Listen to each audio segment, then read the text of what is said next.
Y yo quiero usar estos 5 domingos que nos quedan, porque ya solo nos quedan 5.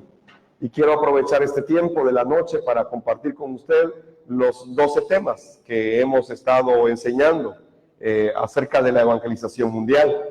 Y hoy quiero enseñar 2 de esos 12 temas, así que voy a empezar con la lección número 1. Y quiero explicarle que esta primera lección trata de un solo asunto, trata del Evangelio. ¿De qué trata esta primera lección?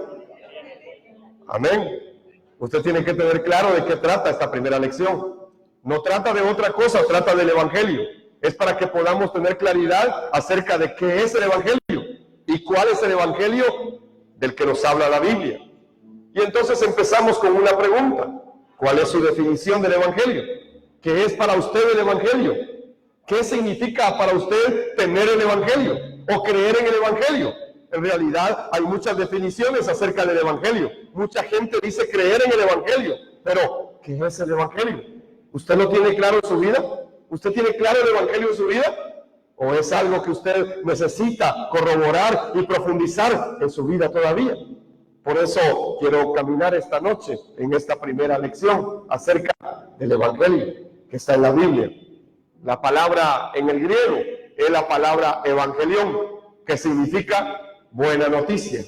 ¿Qué significa evangelión?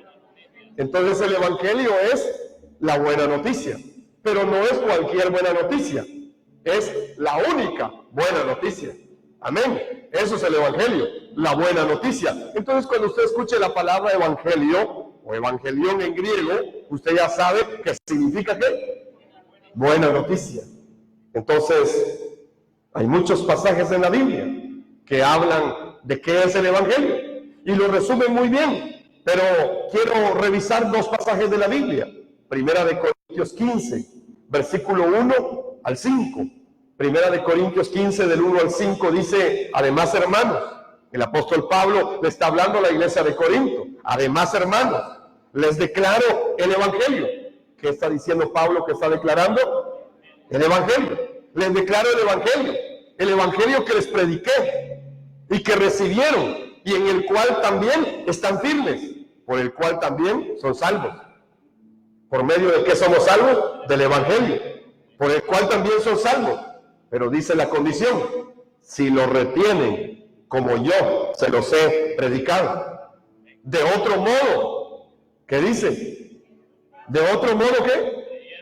Creyeron en vano. Es decir, que si no retenemos el Evangelio como está en la Biblia, como fue predicado, en realidad hemos creído en vano. Mucha gente ha creído el Evangelio, pero ha creído en vano. Verso 3. Porque en primer lugar les he enseñado lo que también recibí, que Cristo murió por nuestros pecados conforme a las Escrituras. O sea, Cristo no murió por nuestros pecados porque a alguien se le ocurrió matarlo.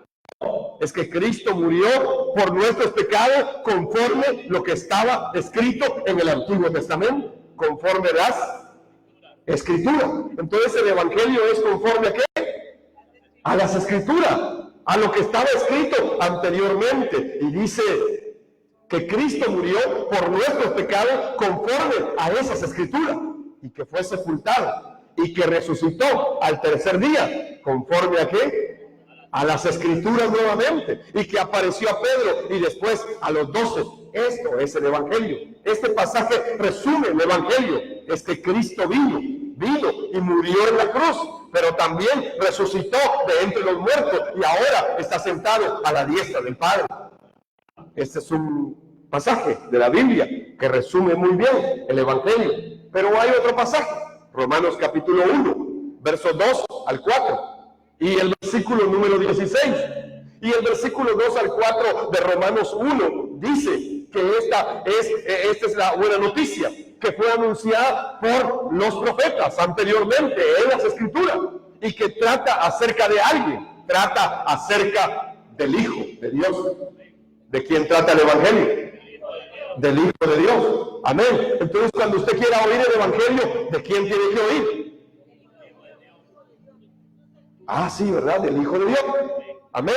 ¿Qué es el Evangelio? Es que el Evangelio trata acerca del Hijo de Dios.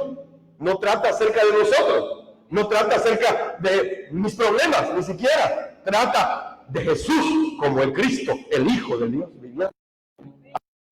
Esto es el Evangelio. Por eso el versículo 16 de Romanos 1 dice: no me avergüenzo del Evangelio, porque es que poder de Dios. ¿Para qué? Para salvación al judío primeramente y también a los gentiles. ¿Para qué es el Evangelio entonces? Para salvación. Amén. Espero que usted pueda creer en el Evangelio y ser salvo. Por eso Pablo dice: este es el Evangelio que yo les he declarado, que yo les he predicado, y el cual ustedes han recibido, y en el cual ustedes están firmes, por el cual son salvos, si lo retienen, como yo se los he predicado. De otro modo, han creído en vano. Así que debemos creer en el Evangelio, de acuerdo a las Escrituras. Amén. Entonces, ¿qué está pasando hoy? ¿Por qué la iglesia? ¿Por qué los cristianos hoy son cristianos que caen? ¿Por qué hoy la iglesia sigue fracasando? ¿Por qué hay tanto problema en las familias que son cristianas? ¿Por qué las familias que van a las iglesias tienen problemas, tantos problemas sin resolver? ¿Por qué es que las familias que van incluso a los templos viven como que si no tuvieran el Evangelio? Es que en realidad hay un evangelio falso que se está predicando, pero que no es el Evangelio de la Biblia. Quiero ir a lo que Pablo le dijo a los hermanos de Galacia, Gálatas capítulo 1, versículos 6 al 9. Pablo dijo: estoy asombrado de que tan pronto se estén apartando del que los llamó por la gracia de Cristo para ir tras un evangelio diferente. Para ir tras un evangelio diferente. Y no es que haya otro evangelio, sino que hay algunos que los perturban y quieren pervertir el evangelio de Cristo. Pero aún si nosotros mismos o un ángel del cielo les anunciara un evangelio diferente del que les hemos anunciado, sea anatema, sea maldito, dice la Biblia. Como ya lo hemos dicho antes, ahora mismo vuelvo a decirles: si alguien les está anunciando un evangelio contrario al que recibieron, sea anatema, sea maldito. Qué grave es recibir un evangelio diferente. Por eso es que de verdad yo determiné predicar el evangelio que está en la Biblia. Porque me di cuenta que durante muchos años lo que yo prediqué, aunque era la Biblia, era maldición, era anatema. Y yo podía seguir predicando igual, pero me di cuenta que en realidad, aunque un ángel descendiera o alguno de nosotros viniera y predicara un evangelio diferente al que está en la Escritura, dice la Biblia que se vuelve una maldición. Por eso la iglesia hoy está fracasando, porque lo que están escuchando no es el evangelio que está en la Biblia. Y entonces son motivados, reciben muchas motivaciones en el púlpito, pero en realidad no es el evangelio. Reciben muchas expresiones humanistas, pero no es el evangelio. Reciben incluso actos esotéricos, sobrenaturales, pero no es el evangelio. Incluso hay sanidades y hay portentos, hay milagros que Satanás está haciendo en medio de la iglesia, pero no son el evangelio. Esto es lo grave. Esto es lo grave.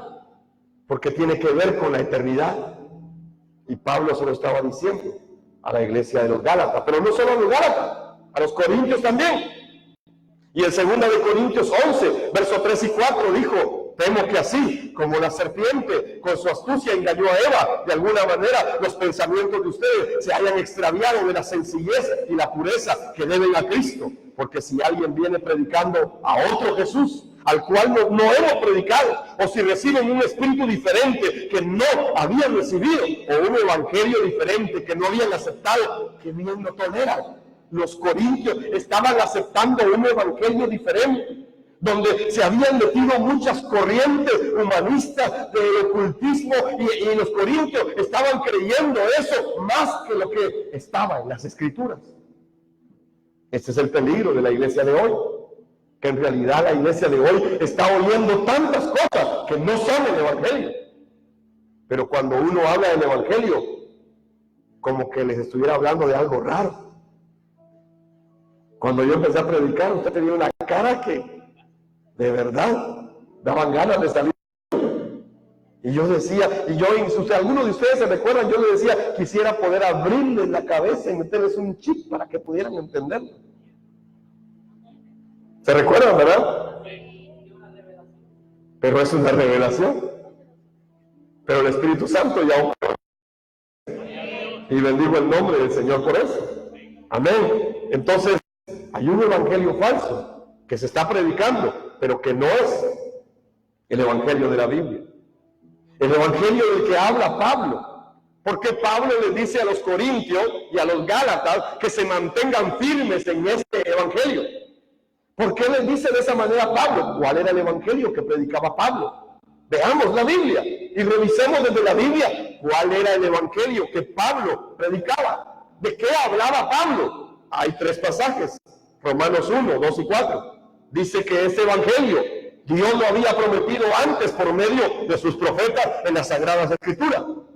Es acerca de su Hijo, quien según la carne era de la descendencia de David, y quien fue declarado Hijo de Dios con poder según el Espíritu de Santidad por su resurrección de entre los muertos. Jesús Cristo, nuestro Señor. Él es el evangelio. De Él trata el evangelio. Pablo está diciendo acá que esto había sido prometido, esta buena noticia había sido prometida por Dios antes por medio de los profetas del Antiguo Testamento. Hechos 17, versos 2 y 3. De acuerdo con su costumbre, Pablo entró a reunirse con ellos y por 3 sábados discutió con ellos basándose en las Escrituras. ¿En qué se basaba Pablo? En las Escrituras, explicando y demostrando que era necesario que el Cristo padeciera y resucitara de entre los muertos.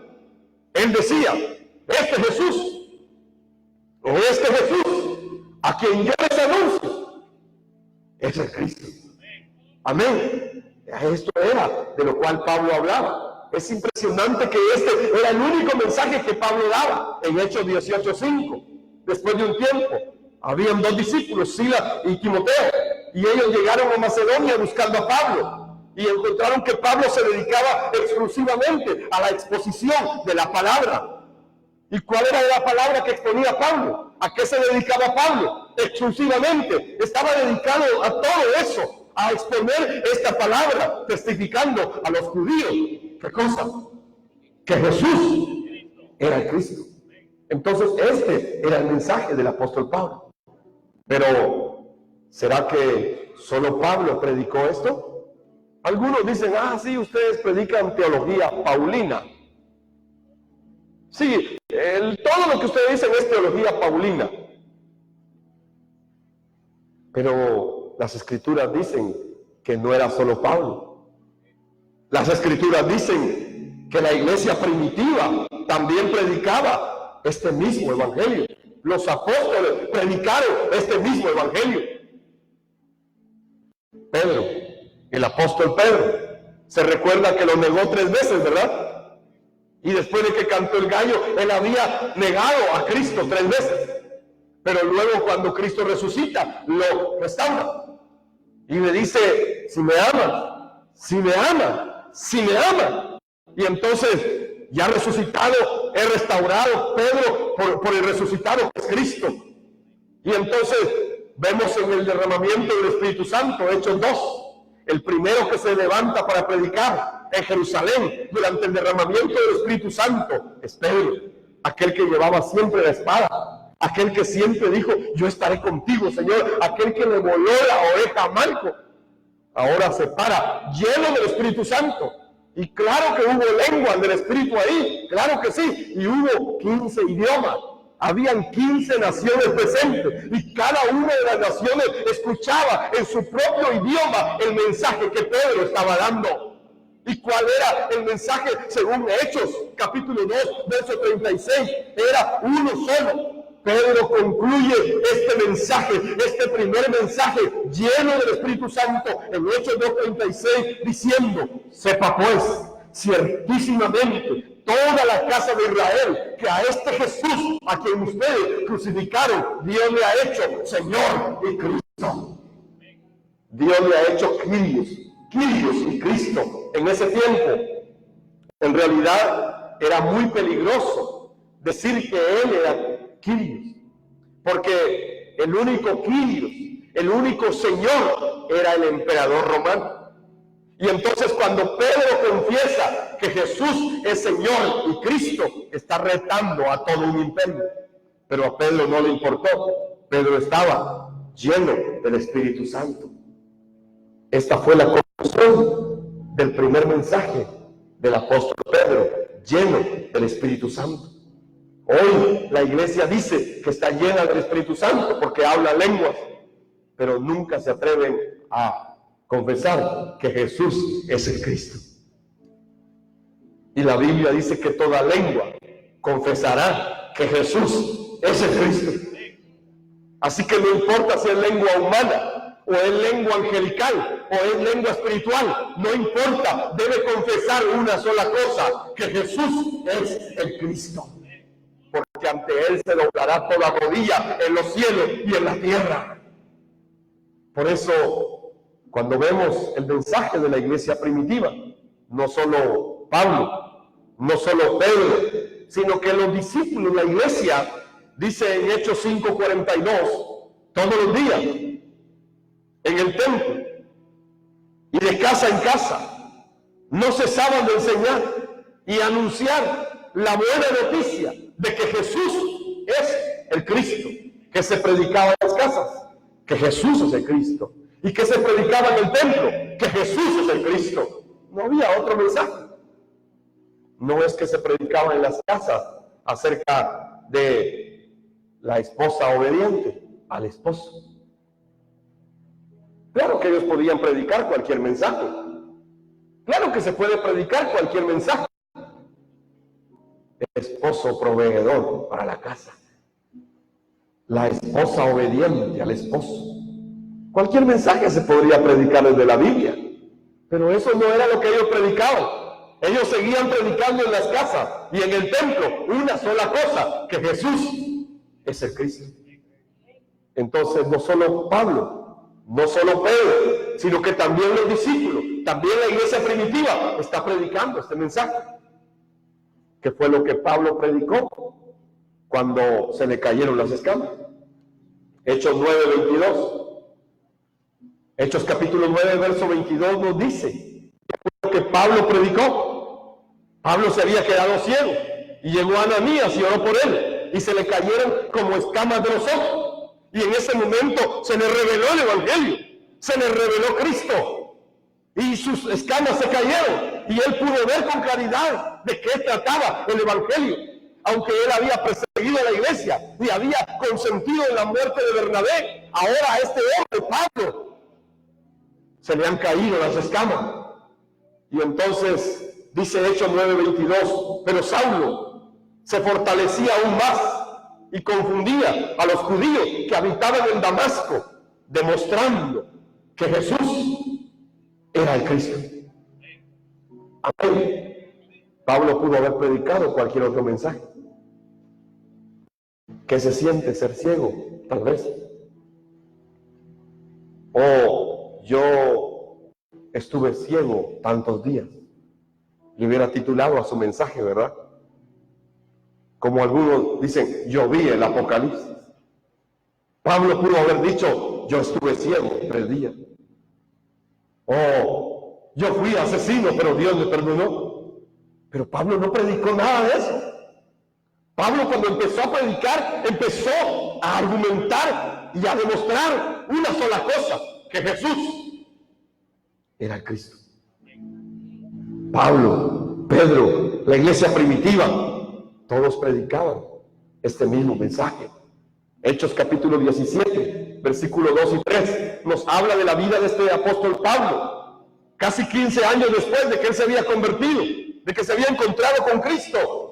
Pablo dice, y de acuerdo con su costumbre, Pablo entró a reunirse con ellos y por 3 sábados discutió con ellos basándose en las Escrituras, explicando y demostrando que era necesario que el Cristo padeciera y resucitara de entre los muertos. Él decía, este Jesús a quien yo les anuncio es el Cristo. Habían pasado 15 años y Pablo ahora lo está predicando de las funciones, porque ya vinieron los ministerios y fueron restaurados. No, Pablo sigue predicando el mismo mensaje No es que ahora es la era de los apóstoles, así que vamos a predicar de la era apostólica. No, Pablo seguía predicando el mismo mensaje. No, es que ahora es la era de los profetas, así que vamos a hablar de los profetas. No, Pablo predicaba un solo mensaje. 15 años después seguía predicando que Jesús es el Cristo. Hechos 18:5 dice que se dedicaba exclusivamente a la exposición de la palabra, testificando a los judíos que Jesús era el Cristo. Pero no solamente Pablo, no solamente Pedro, no solamente la iglesia primitiva, no solamente los apóstoles, no solamente los discípulos. Es que todos predicaban este mismo mensaje porque habían recibido la revelación de que Jesús es el Cristo. Por eso en Hechos 18, versos 24 al 28, nos encontramos con un hombre prominente llamado Apolo. Este era un orador prominente. Era alguien formado en una de las universidades y ciudades más grandes de su tiempo, llamado Alejandría. Allí existía una gran universidad y existía también una gran biblioteca. Todo el conocimiento humano estaba en esta ciudad y este hombre había sido formado en esta ciudad. Era un hombre elocuente, poderoso en las escrituras. No era como usted ni como yo. Este era un judío que sabía la Torá de memoria. Los primeros 5 libros de la Biblia nuestra, él se la sabía de memoria. Si yo le pregunto qué dice Génesis 1:5, usted ya lo sabe. Pero Apolo sí lo sabía. Él sí lo sabía. Si yo le pregunto de qué habla el capítulo 12 de Génesis, no lo sabe. Pero Apolo sí lo sabía. Parece que este nos adelantaba un poco. Era un hombre poderoso en las escrituras. Este había pasado toda su vida escudriñando la Torá, escudriñando a los profetas, escudriñando los salmos, escudriñando todos los libros de su pueblo Israel. Así que este hombre era un hombre instruido en el camino del Señor. Y dice que era ferviente de espíritu y hablaba y enseñaba con exactitud, mire, las cosas acerca de Jesús. Y no había Biblia. Usted tiene toda la Biblia y no puede hablarlo con exactitud todavía. Este hombre no tenía la Biblia, era el Antiguo Testamento. Y cuando hablaba del camino, hablaba de Cristo. Yo me imagino a este Apolo abriendo Génesis. Me imagino a este Apolo abriendo el Salmo número 1, diciendo, es que aquí dice bienaventurado el varón, pero está hablando del Mesías Cristo. Me imagino a este hombre Apolo con esa elocuencia y esa profundidad para enseñar desde las Escrituras acerca de Jesús. Pero solamente conocía el bautismo de Juan y comenzó a predicar con valentía en la sinagoga. Y entonces 2 discípulos de Pablo, 2 empresarios, Priscila y Aquila. Ellos eran discípulos de Pablo, ellos eran empresarios que fabricaban tiendas de campaña juntamente con Pablo. Es que así trabajaban ellos. Dice que le oyeron y le tomaron aparte y le expusieron con mayor exactitud el camino. ¿Qué le faltaba a este hombre? Le faltaba una cosa: creer que Jesús era el Cristo. Y por eso luego se fue a Acaya. Y en el verso 28 dice que en Acaya este hombre Apolos refutaba vigorosamente a los judíos en público, demostrando por medio de las Escrituras que Jesús era el Cristo. Amén. Refutaba, es decir, yo me imagino a Apolos parado frente a los judíos en público y le decía, momento, es que en el Tanaj dice tal cosa. Y los judíos se quedaban ardidos y decían, ¿y este de dónde salió?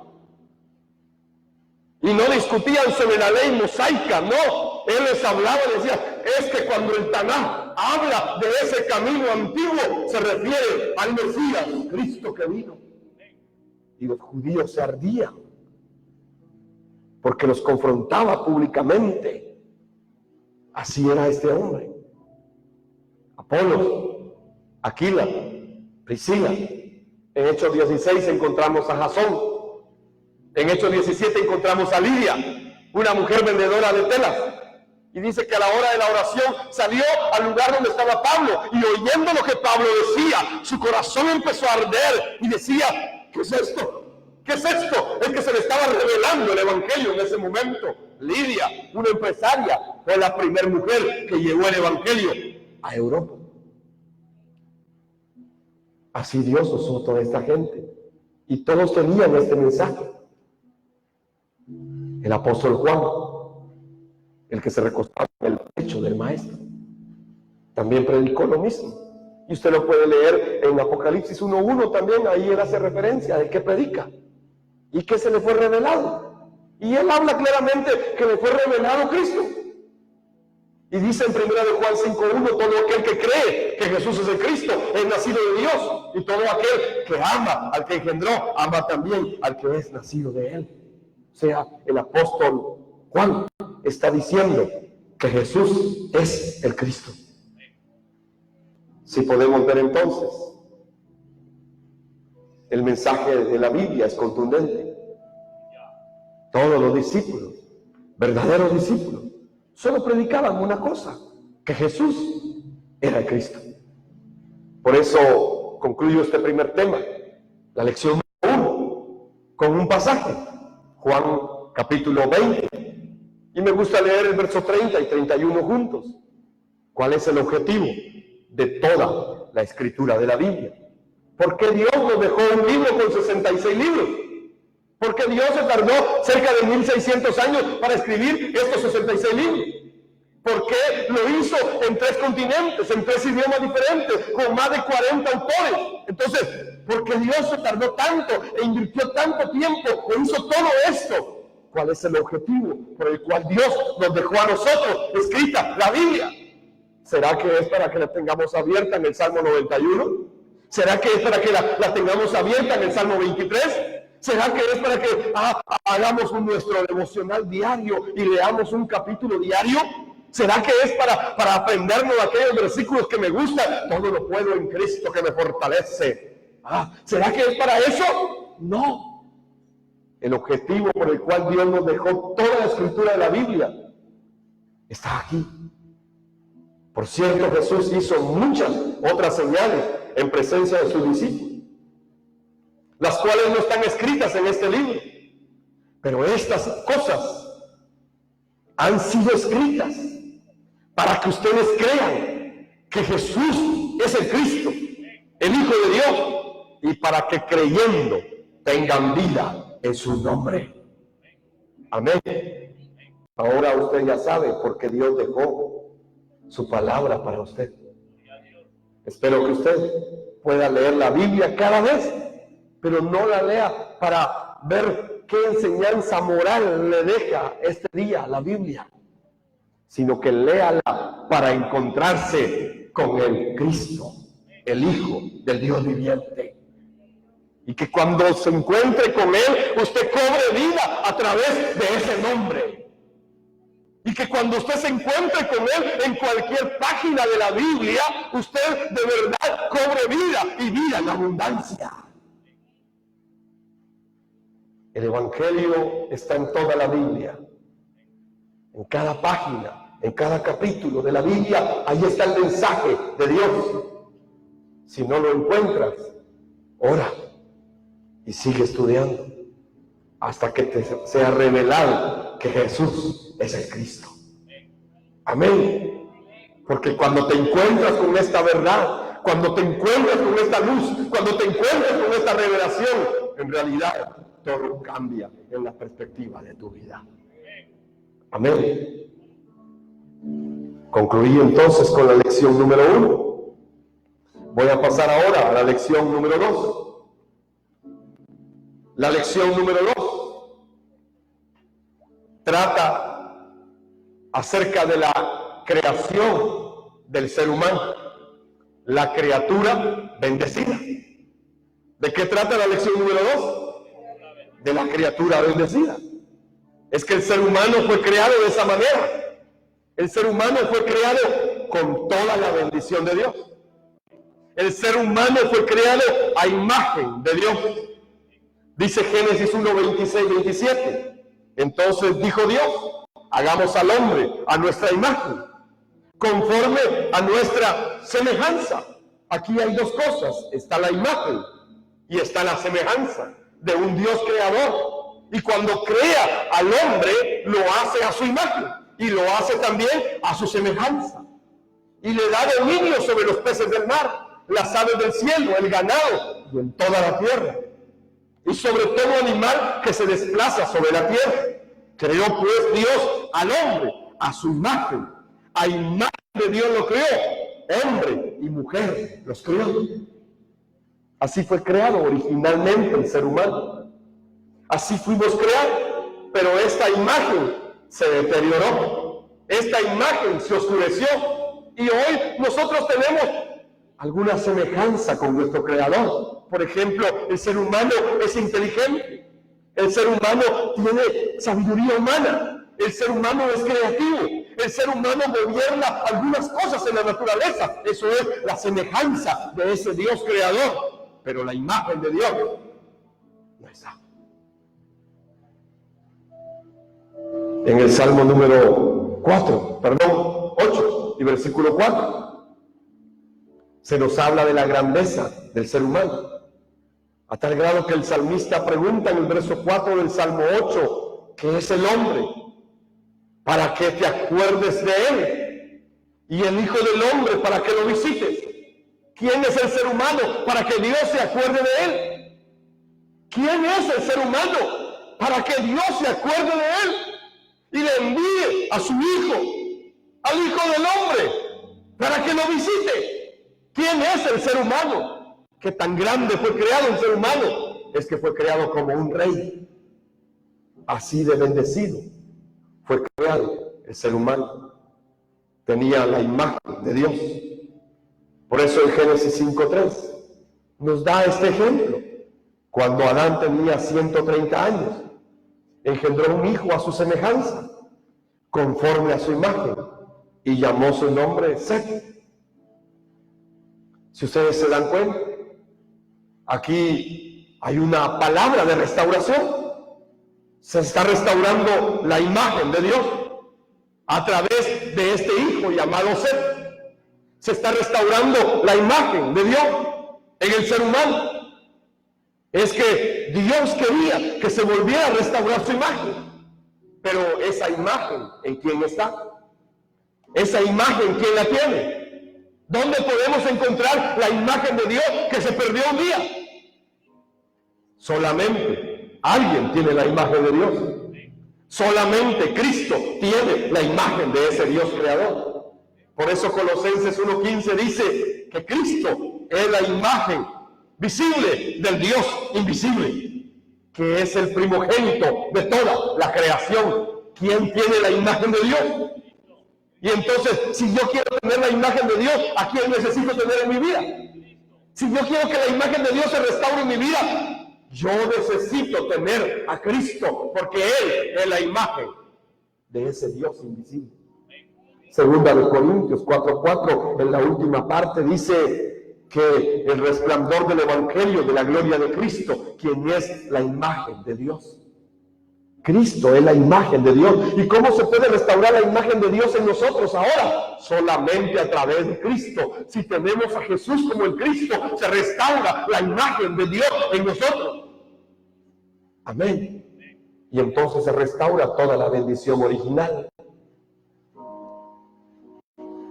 Y los bendijo Dios. Génesis 1:28. Dios los bendijo y les dijo: sean fecundos y multiplíquense, llenen la tierra, sojúzguenla y tengan dominio sobre los peces del mar, sobre las aves del cielo y todos los animales que se desplazan sobre la tierra. En realidad, esta es la primera bendición que Dios le da al ser humano. Cuando fue creado a su imagen y semejanza, el ser humano recibió la bendición de Dios. En realidad, hermano, si tan solamente tenemos la bendición de Dios, lo tenemos todo. Si tan solo me bendices, solo me bendices. Si tan solo me bendices, es suficiente. Esa ha sido mi oración. Señor, si tan solo me bendices, será suficiente. Yo no necesito más que la bendición de Dios. Es que si se restaura esa bendición de Dios, se restaura todo en mi vida. Amén. Se soluciona todo. Porque soy un bendito de Dios. Nos bendijo Dios y le dio autoridad. Entonces, ¿cómo se puede restaurar la bendición? A través de la imagen de Dios. ¿Y cómo podemos obtener esa imagen? A través de Cristo en nosotros. Dios bendijo al ser humano originalmente. Si usted lee el capítulo 2 de Génesis, usted se da cuenta que Dios crió un huerto para colocar al ser humano. Y lo bendijo Dios con todo.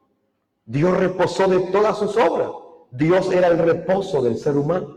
Podía tener paz. El ser humano podía vivir en paz.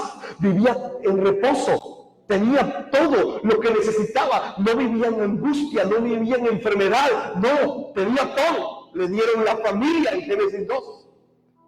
Le proveyeron la bendición de la familia.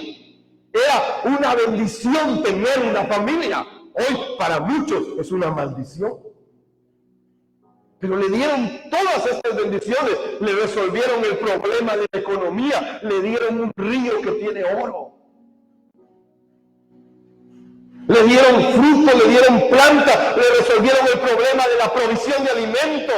Le dieron todo, le dieron la vida eterna. El ser humano no moría, tenía todo. Le dieron el pacto, la palabra de Dios que tenía que obedecer. Le dieron la autoridad sobre todo lo creado. Le dieron la palabra de Dios para que la declarara. Le dieron el privilegio de ser el sacerdote que adora a Dios todos los días y le da el culto y le da adoración. Le dieron la vestidura de gloria. Por eso, aunque estaba desnudo en el capítulo 2, no tenía vergüenza, porque la gloria de Dios lo cubría. La gloria de Dios era su vestidura. Por eso Romanos dice que quedamos destituidos de la gloria de Dios. Y hoy necesitamos ponernos ropa y nos ponemos marcas encima, pero al final hemos perdido lo más grande, hemos perdido la gloria de Dios y necesitamos urgentemente volver al Evangelio, a Cristo, la imagen de Dios. Amén. Entonces, todo esto Dios lo había dado al ser humano como su bendición y le dio el privilegio de tener vida. Génesis 2:7. Entonces el Señor Dios formó al hombre de la tierra y sopló en su nariz aliento de vida. Y el hombre llegó a ser un ser viviente, un alma viviente, dice otra versión. El soplo de Dios, el aliento de Dios, el Espíritu Santo, la vida de Dios fue soplada en la nariz del polvo. El hombre era solo polvo y no tenía vida, pero Dios sopló su espíritu en él y entonces les dio vida. Les dio vida. Y el ser humano llegó a ser un alma, un ser viviente. Solo se cobra vida cuando el Espíritu Santo está dentro de nosotros. Solo se cobra vida cuando se restaura el soplo del Espíritu de Dios en nosotros. Solo así podemos tener vida. Entonces, cuando el ser humano tenía toda esta bendición, cuando tenía esta imagen y cuando tenía esta semejanza, era necesario enseñarle que Él no era Dios. Era necesario que el ser humano entendiera que Él no era Dios. Que aunque había sido puesto en alto, había uno más alto que Él. Y entonces para eso, Dios hizo algo que solamente podía hacer con aquel que tenía su imagen y semejanza. No lo podía hacer con ninguna otra criatura. Era darle su pacto. Dios depositó su confianza. Dios depositó su palabra. Le dio un pacto. ¿Y qué pacto hizo Dios con el ser humano? Le dio algo. Y le dijo en Génesis 2, 16, 17, puedes comer de todos los árboles del jardín, pero del árbol del conocimiento del bien y del mal no comerás, porque el día que comas de él, ciertamente morirás. ¿Era esto difícil? No. ¿Era esto muy difícil para el ser humano? No. Era muy sencillo. Pero esto significaba la palabra de Dios. Esto era el verbo. Esto era la palabra. Esto era el logos que Dios le daba al ser humano.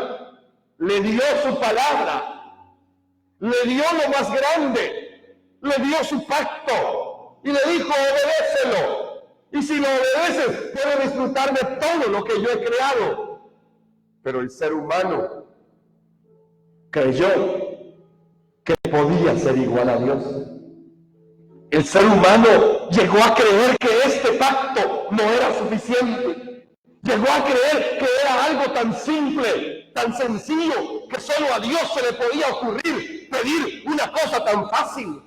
¿Por qué no me pidió que hiciera algo más difícil? ¿Por qué no me pidió que ayunara 40 días? ¿Por qué no me pidió que pasara de rodillas toda una semana? ¿Por qué no me pidió que leyera toda la Biblia 40 veces? ¿Por qué no me pidió algo así? El ser humano menospreció el pacto que le habían dado. Y entonces quiso agregarle algo. Pensó que no era suficiente. Pero ese pacto era el verbo. Le estaban dando la palabra. Le estaban dando a Cristo. Así que se perdió el pacto. Por una sencilla cosa. Por desobedecer el mandato que Dios había dado. Amén. Estas son las dos primeras lecciones. Así que espero que usted pueda tenerlas claras. Amén. Y que pueda creer lo que la Biblia dice. Y que pueda aferrarse a este evangelio que dice la Biblia, que Jesús es el Cristo. Porque solo a través de Él se restaura la imagen de Dios en su vida. Y se restaura toda la bendición original que Dios le dio al ser humano. Espero que usted pueda vivir en esta bendición, creyendo que Jesús es el Cristo. Amén. Bendigo su vida. Padre, te doy gracias por tu palabra. Y gracias, Señor, porque nos has dado el evangelio. Y nos has revelado que Jesús es el Cristo. Y hoy podemos, Señor, confesarlo con nuestros labios cada día y creerlo en nuestro corazón. Señor del cielo, te adoramos y te bendecimos. Y te pedimos, Señor, que este evangelio nos sea revelado cada día de nuestra vida, Señor. Y que juntamente con todos los santos podamos presentarnos un día, Señor, delante de ti. Y que podamos permanecer de pie, Señor, reconociendo que Jesús es el Cristo. Por favor, revélanos tu evangelio cada día, Señor. Y permítenos cumplir el propósito por el cual dejaste esta palabra. Permítenos cumplir el pacto que nos han dado, Señor, que es la evangelización mundial. Padre eterno, abre las puertas del evangelismo delante de nosotros y que podamos abrir nuestros labios y confesar al mundo que Jesús es el Cristo y preparar tu vida de esta manera, Señor, porque en realidad ahí se encuentra toda tu bendición. Gracias, Padre, y que la imagen tuya se vea cada día más y más en nosotros, Señor. Invoco tu nombre sobre la vida de tu pueblo esta noche, a través de la oración sacerdotal que dice: que Jehová te bendiga y te guarde. Que Jehová alce su rostro delante de ti y tenga de ti misericordia. Que Jehová levante su mirada sobre tu cabeza y traiga su bienestar, su shalom, todos los días de tu vida sobre la faz de la tierra. Porque con esta oración será invocado el nombre de Jehová sobre su pueblo y serán bendecidos. Oramos todos, Señor, sobre la vida de tu pueblo, en el nombre poderoso de Jesús el Cristo. Amén, Señor, y amén.